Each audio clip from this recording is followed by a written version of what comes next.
पिछले एपिसोड में वो क्रिएचर जिनसुआंजी की हेल्प करने के लिए मान गया था और इसीलिए वो मंकी डीमन पर अटैक करने के लिए आ गया था। तब इसे देख टैन्यू सभी को सीक्रेट रेल में वापस चले जाने के लिए कहता है, जबकि वही उदाहरण देखता है कि मंकी डीमन को इसके बारे में कोई चिंता नहीं होती और इसीलिए वो इस पर अटैक करने के लिए रेडी हो गया था। मगर वही हम देखता है कि क्रिएचर भी इस बात से इस पर गुस्सा हो जाता है, इसीलिए वो अपने पावर का भी यूज करके इस पर अटैक कर देता है, जहाँ पर कि मंकी डीमन इसके सामने कुछ भी नहीं कर पाता। लेकिन मंकी डीमन भी इतना आसानी से हार मानने के लिए रेडी नहीं होता, इसीलिए वो फिर से इस पर अटैक करने के लिए आने लगता है, जहाँ पर कि क्रिएचर ने भी अपने पावर का यूज करके इस पर फिर से अटैक कर दिया था। अब इसीलिए हम देखता है कि महंगाई को भी इसके बारे में चिंता होने लगती है और वो टैन्यू से कहती है कि मंकी डीमन भी उसके सामने कुछ नहीं कर पा रहा और इसीलिए तुम इसमें केयरफुल रहना। तभी हम देखता है कि टैन्यू अपने होमिंग फील्ड का यूज करके इसे चारों तरफ से घेर लेता है, मगर फिर भी हम देखता है कि क्रिएचर इस पर अटैक करने के लिए आ गया था, इसीलिए टैन्यू भी अपना स्वॉर्ड पावर का यूज करके इस पर अटैक कर देता है, जहाँ पर कि क्रिएचर अब इसके सामने कुछ भी नहीं कर पाता। और हम देखता है कि टैन्यू अपने पावर से लगातार इस पर अटैक करना शुरू कर देता है, मगर अभी भी हम देखता है कि क्रिएचर को इसके बारे में कोई चिंता नहीं होती और वो मंकी डीमन से कहता है कि तुम्हारा यंग मास्टर तो पूरी तरह से यूजलेस है। मगर हम देखता है कि मंकी डीमन भी इस बात से इस पर गुस्सा हो जाता है और कहता है कि मेरे मास्टर के बारे में ऐसा बात करने की तुम्हारी हिम्मत कैसे हो गई। और हम देखता है कि वो अपने पावर का यूज करके इस पर अटैक करने के लिए चला गया था, लेकिन फिर भी हम देखता है कि क्रिएचर मंकी डीमन को हरा देता है, इसीलिए टैन्यू भी इसका सामना करने के लिए रेडी हो गया था और वो अपने साथियों से कहता है कि हमें किसी भी तरह से इसे हराना होगा। जिसके बाद हम देखता है कि वे सभी भी तुरंत इसके लिए रेडी हो गए थे और हम देखता है कि वे अपने अपने पावर का यूज करके इस पर अटैक करने के लिए चले जाते हैं, मगर अभी भी हम देखता है कि क्रिएचर को इसके बारे में कोई चिंता नहीं होती और वो भी अपने पावर का यूज करके इनका सामना करने के लिए रेडी हो गया था। जिसके बाद हम देखता है कि इनके बीच में बहुत ही शानदार टक्कर होने लगती है, लेकिन वही हम देखता है कि जिनसुआंजी मौका पाकर यहाँ से भागना चाहता था, मगर तभी हम देखता है कि एक लड़की इसके सामने आकर इसे घेर लेती है और कहती है कि क्या तुम इतना आसानी से यहाँ से भाग पाओगे।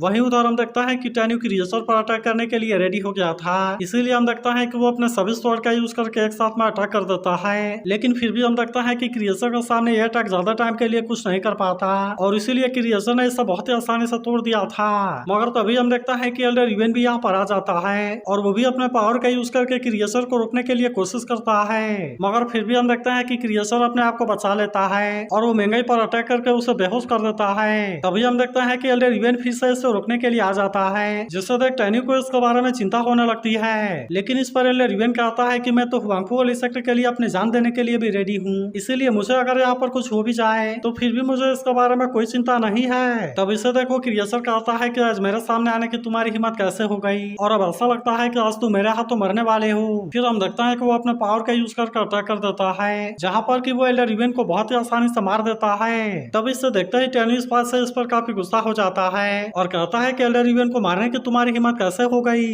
तब इसकी ऐसी बात सुनकर वो क्रिएचर फिर से इस पर अटैक करने के लिए रेडी हो जाता है, लेकिन तभी हम देखता है कि मंकी डीमन ने पीछे से आकर इसे पकड़ लिया था, इसीलिए इसे देख टैन्यू अपने सभी साथियों से कहता है कि तुम भी इसके लिए रेडी हो जाओ और चलो एक साथ मिलकर हम इस पर अटैक करते हैं। तब हम देखता है कि वो क्रिएचर भी अपने आप को आजाद कराने के लिए कोशिश करता है, लेकिन हम देखता है कि वो इसका सामने कुछ भी नहीं कर पाता। तभी हम देखता है कि बीस्ट किंग ने आकर इसे चारों तरफ से पकड़ लिया था और अब इसीलिए वो क्रिएचर यहाँ बहुत बुरे तरीके से फंस जाता है। अब इसी वजह से हम देखता है कि टैन्यू को इस पर अटैक करने के लिए बहुत ही अच्छा चांस मिल गया था और इसीलिए वो तुरंत अपने स्वॉर्ड का यूज करके इस पर अटैक कर देता है, मगर अभी भी हम देखता है कि वो क्रिएचर इतना आसानी से हार मानने वाला नहीं होता और कहता है कि तुम ऐसा करके बहुत बड़ी गलती कर रहे हो। तब इस पर टैन्यू से कहता है कि अगर तुम हेवन के किंग भी हो तो क्या हुआ, लेकिन फिर भी आज तुम यहाँ से जिंदा बच कर नहीं जा सकते। फिर हम देखता है कि वो मंकी डीमन से इस पर अटैक करने के लिए कहता है, इसीलिए मंकी डीमन भी तुरंत इसके लिए रेडी हो गया था और हम देखता है कि वो अपने पावर का यूज करके अटैक कर देता है, लेकिन तभी हम देखता है कि यहाँ पर इसे कोई बचाने के लिए आ गया था, जो कि असल में कोई और नहीं बल्कि क्रिएचर का ही फादर होता है और फिर कहता है कि ये तुम्हें मारने की हिम्मत नहीं कर सकते।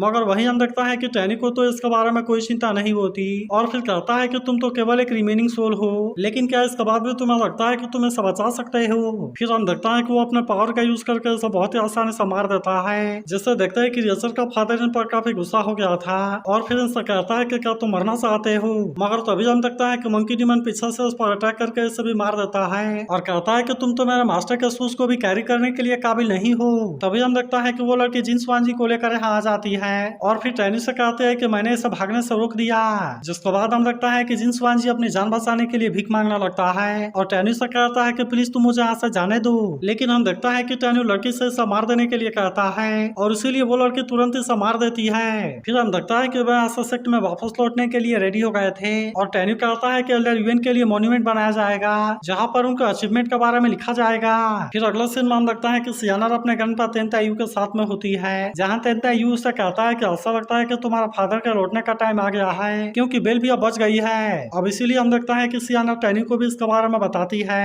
और फिर वे दोनों भी इसके बारे में चेक करने के लिए निकल जाते हैं। वहीं अगले सीन में हम देखता है कि एक लड़का लाओ के साथ में टियनफा माउंटेन में जा रहा था, जहाँ वो लाओ से कहता है कि मुझे यहाँ काफी अजीब फील हो रहा है और ऐसा लग रहा है कि मैं यहाँ पर पहले आ चुका हूँ। तब इस पर लाओ कहता है कि यंग मास्टर आज आप तो पहली बार घर से बाहर आए हैं और इसीलिए आपको यहाँ पर ऐसा फील क्यों हो रहा है। तब इस पर वो लड़का कहता है कि मैं भी इसके बारे में नहीं जानता। जिसके बाद लाओ कहता है कि हुआंगफो वाली सेक्टर पर 20 साल पहले किसी ने अटैक किया था और इसीलिए हुआंगफो वाली सेक्टर से किसी भी डिसाइपल को रिक्रूट नहीं कर रहा, इसीलिए मुझे भी समझ में नहीं आता कि आप वहाँ पर क्यों जाना चाहते हैं और कहीं ऐसा ना हो कि आपकी वजह से वहाँ के गार्ड गुस्सा हो जाए क्योंकि उसके बाद मैं आपको बचाने के लिए कुछ भी नहीं कर पाऊंगा। तब इस पर वो लड़का कहता है कि तुम्हें इसके बारे में चिंता करने की जरूरत नहीं है क्योंकि मैं तो केवल अपने आ रहे ड्रीम के बारे में क्लियर करना चाहता हूँ कि आखिरकार मुझे हुआंगफो वाली सेक्टर के बारे में बार बार याद क्यों आता है और एक मिस्टीरियस आवाज मुझे यहाँ पर आकर टेन्यू नाम के आदमी को खोजने के लिए कहती है। तभी हम देखता है कि टेन्यू सियाना और तेनतायू इनके सामने आ जाते हैं, जिससे देखते ही लाओ कहने लगता है कि तुम कौन हो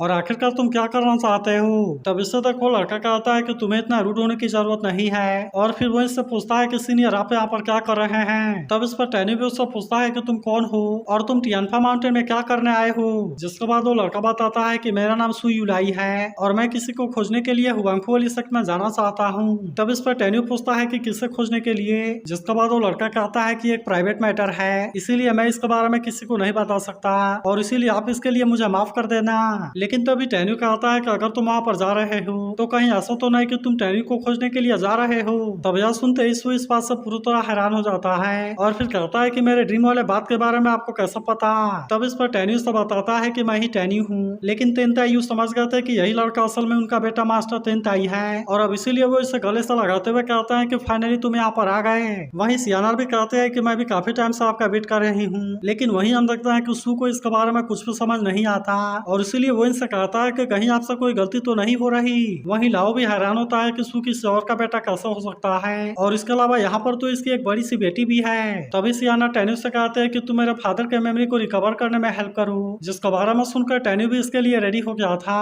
और हम देखता है कि वो तुरंत सू के ऊपर अपने किसी पावर का यूज कर देता है। तब इसे देखते ही लाओ इस बात से काफी परेशान हो गया था और इसीलिए वो टेन्यू से पूछता है कि तुमने इसके साथ में क्या कर दिया। तब इस पर टेन्यू कहता है कि तुम्हें इसके बारे में चिंता करने की जरूरत नहीं है क्योंकि उसे केवल अपने पास्ट लाइफ की मेमोरी के बारे में याद आ रहा है। वहीं हम देखते हैं कि सू के ऊपर इसका पावर का असर होने लगा था, इसीलिए हम देखते हैं कि उसे अपने पास्ट लाइफ की सारी बातें याद आने लगती हैं, जहाँ पर उसे यह भी याद आता है कि उसे किस तरह से मारा गया था। अब इसीलिए हम देखते हैं कि सू यानी कि मास्टर तेनताई को इसके बारे में सब कुछ याद आ गया था और इसीलिए वो अपने फादर तेनताई से कहता है कि आखिरकार मैं यहाँ पर आ गया। और वहीं हम देखते हैं कि सियानर भी इसके गले से लग जाती है। तब हम देखते हैं कि सू इन सारी चीजों के लिए टेन्यू को थैंक यू कहता है क्योंकि वो केवल इसी की वजह से रीइंकार्नेट हो पाया था। तब इस पर टेन्यू कहता है कि आप केवल सारे डिवीजन को एक साथ में हो जाने दीजिए और फिर इसके बाद मैं इसे आपको वापस कर दूंगा। लेकिन इस पर सू कहता है कि हम इसके बारे में बाद में बात करेंगे और सबसे पहले तुम ये बताओ कि इतने सालों में यहाँ पर क्या क्या हुआ। फिर वो कहता है कि उसके बाद मैं अपने इस लाइफ के फादर और मदर को यहाँ पर लेकर आऊंगा। लेकिन तभी हम देखता है कि यूकिन का बिस्ट जख्मी हालत में यहाँ पर आता है, इसीलिए इसे देखते ही टेन्यू पूछता है कि तुम अचानक से यहाँ पर क्यों आए और क्या वहाँ पर यूकिन के साथ में कोई गड़बड़ हो गई।